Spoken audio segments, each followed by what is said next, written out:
What's up guys, and welcome back to my channel. For today's video, we are going to check out the August event calendar for ROX Southeast Asia.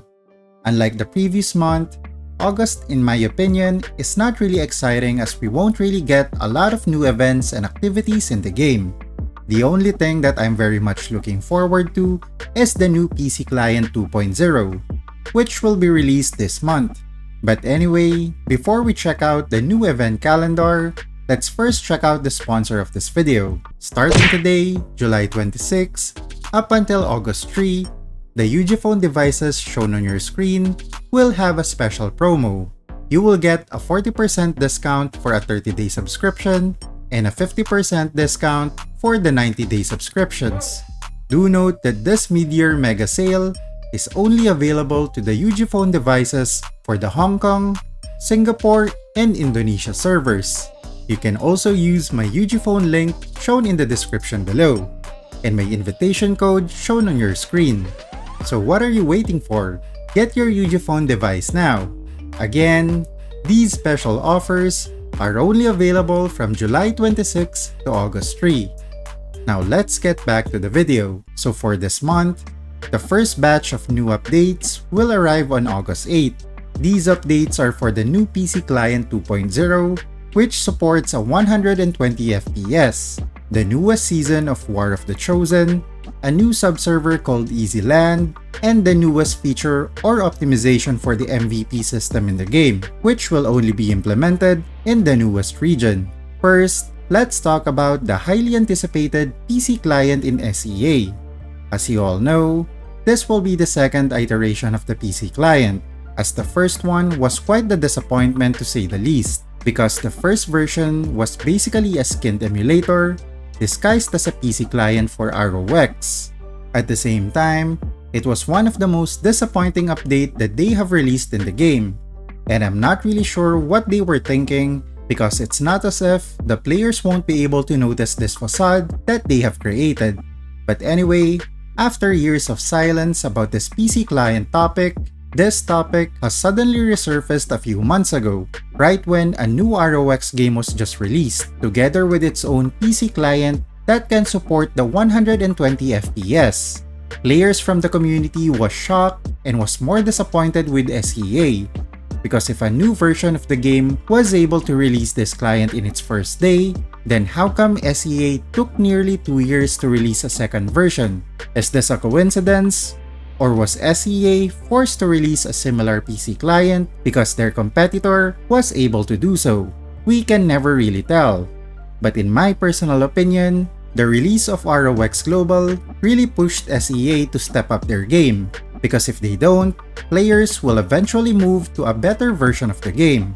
However, based on the recently released PC Client 2.0 demo, it seems like ROX SEA is trending in the right direction. When it comes to this update, only time will tell if this is really the client that every player in the community is hoping for. Now, moving on to the second item on the list, this is actually a good timing for this event, as the 10th season of the War of the Chosen tournament will also start on the 8th of August. So this means that the participants in the War of the Chosen can also use the newest client in the game. Although, let's be honest, this event is not really something that most players can participate in, as the War of the Chosen tournament is basically a clash of the whales and spenders in the game. So majority of the community are only spectators of this event. But if you have a guild or a team that is interested to test out your strength, then joining this tournament is something that you need to really look forward to. On to the third item, and this is also something that the community is waiting for, and this is a new subserver in the game called the Easy Land. And as I've mentioned this over and over again in my previous videos, to all the players who wants to start over again, and again, and again, you can do this next week when this new subserver gets released. And finally, for the last update on the 8th of August, we have the newly optimized MVP system. However, this will only be available on the newest region. The reason why they are doing this is because they want to test this out first in the newest region before implementing this in the older and bigger regions. If you haven't heard about this optimized MVP system, you may want to watch my video shown on your screen talking about the changes that they will do to the current system. To give you a short summary on these changes, basically, they are adding a timer display on the respawn times of the MVP as well as an autopath to the location of the boss. This means that the MVP and Mini will now have a fixed spawn location in the map. At the same time, they are also removing the low-value rewards such as the purple divinity boxes in order to increase the percentage of getting the better rewards. Another change is that they are also planning to add a curfew on the boss spawn time, specifically during the night, because MVP and mini monsters will no longer respawn from 2 AM up until 8 AM in the morning. Based on their feedback, this is for the health of their adventurers and a much fair competition.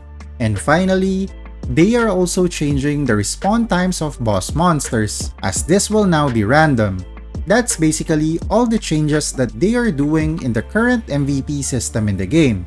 Moving on to the next event date, and this will be on the 17th of August, which is for the monthly recurring Crazy Drinking Day event. If you haven't tried this event out, this is basically a one-day mini buyback event where you will get a certain amount of diamonds, crystals, and zennies on the materials that you will buy during that day. So if you're planning to progress your character this month, that will be the best time to do so, in order to get some of the resources back that you will spend. And finally, for the last activity in the August event calendar, we have the cross-server GVG, which is on the 31st of August. And that's basically it for this month's events and activities. Of course, we might still get some surprise events in the game, and I'm pretty much hoping for that as well. So what are your thoughts on the August event calendar for ROX Southeast Asia? Let me know in the comment section below. If you enjoyed the video, don't forget to leave a like, and if you want to see more ROX content, don't forget to subscribe to the channel. GG!